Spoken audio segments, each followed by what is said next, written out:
নাম দেওয়া এটা আমরা সব আজকে করব।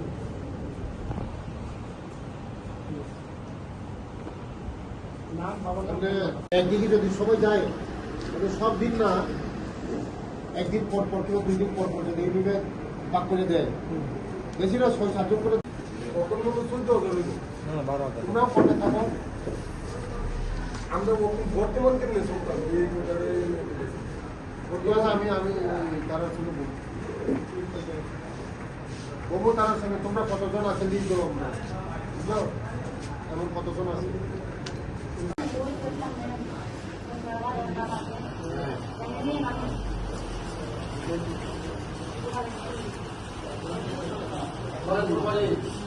বছরের মধ্যে ফাটিয়ে চাইতো না, বলে তোমার কোনো কাজই লাগছে না, বলে কি কাজ লাগবে, যেখানে হাতি আছে তোমরা যাও না, আমরা কেউ না করি না। পুঁতির মধ্যে তো বড় লেগে আছে না, তো এক জায়গায় পুঁতির মধ্যে বড় লেগে আছে তোমরা। আমরা অফিস থেকে জিগানো কজ আমাদের লেগে আমরা এখানে আমরা তোমরা যদি খুব করে তাহলে হাতিটা তোমরা তোলার মতো বেশ মজা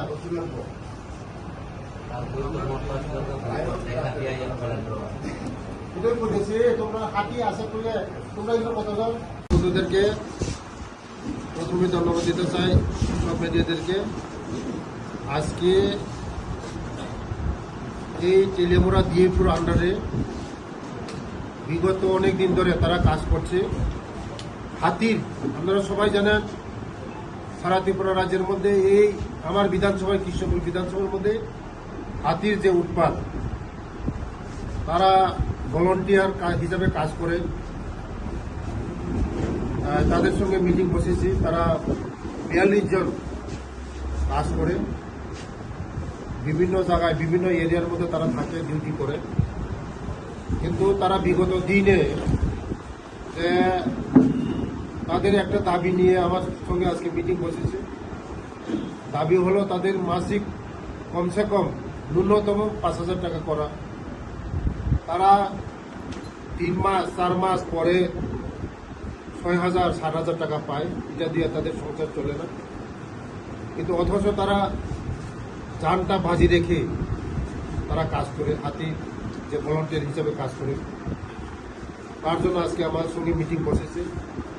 আমি বলেছি আমি ফরেস্ট মিনিস্টারের সঙ্গে কথা বলবো এবং PCCF এর সঙ্গে কথা বলবো এবং এপির সঙ্গে ডিএফওর সঙ্গে কথা বলেছে, তেলে আমরা কথা হয়েছে। আমি মিটিং করবো তাদের সঙ্গে, একসঙ্গে মিটিং করবো। আগামী দিন তারা যেমন আমাদের জনগণকে সুরক্ষা দিতে পারে এবং তাদের সংসারও এই চলতে পারে, তার জন্য আমি আলোচনা করেছি। তাদের সঙ্গে আলোচনা হয়েছে অনেক বিষয় নিয়ে। অনেকে 60 বছর 80 বছর ধরে তারা কাজ করছে, কিন্তু তারা মাইনা 1,000 2,000 টাকা পায়। এই মাইনা 2,000 টাকা দিয়ে কোনো কিছু হয় না, কিন্তু জান বাজি রাখে কাজ করে তারা। তার জন্য ওদের মালিক কমসে কম 5,000 করার জন্য আমরা তারা অনুরোধ করছে। আমি বলছি দেখবো, আমি কথা বলবো, পরে কথা বলবো।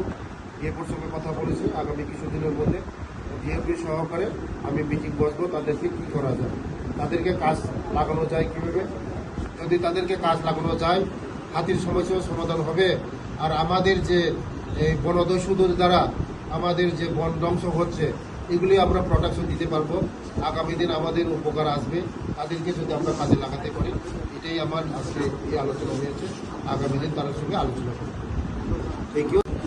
আর আমাদের জনগণের অনেক প্রশ্ন উঠে, এটাও দেখতে হবে যে জনগণ অনেক সময় অনেক জায়গার অনেক গ্রামের মানুষ ফোন করে, তাদেরকে ফোন করে, কিন্তু তারা সময় মতন যায় না। সময় মতন যদি যায় আমাদের মাল মানে এটা বাঁচে।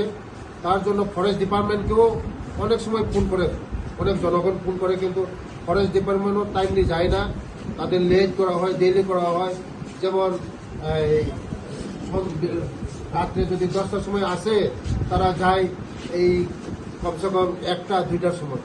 এটা তো কোনোদিন মানা যায় না। তার জন্য আমাদের এই লোকসানটা হয়, সাধারণ জনগণের লোকসানটা হয়। আমার এই বিধানসভার মধ্যে সবচেয়ে উৎপাত এই হাতির উৎপাতটা। আগামী দিন কীভাবে আমাদের এই জনগণকে রক্ষা করা যায়, এটা নিয়ে আমাদের রাজ্যের মুখ্যমন্ত্রীর সঙ্গেও অনেক সময় আমার কথা হয়েছে। আগামীতে আমাদের রাজ্যের বনমন্ত্রী এবং আমাদের রাজ্যের মুখ্যমন্ত্রীও চিন্তা ধারণা করছে এটা পার্মানেন্ট সলিউশন করার জন্য। থ্যাংক ইউ, ধন্যবাদ।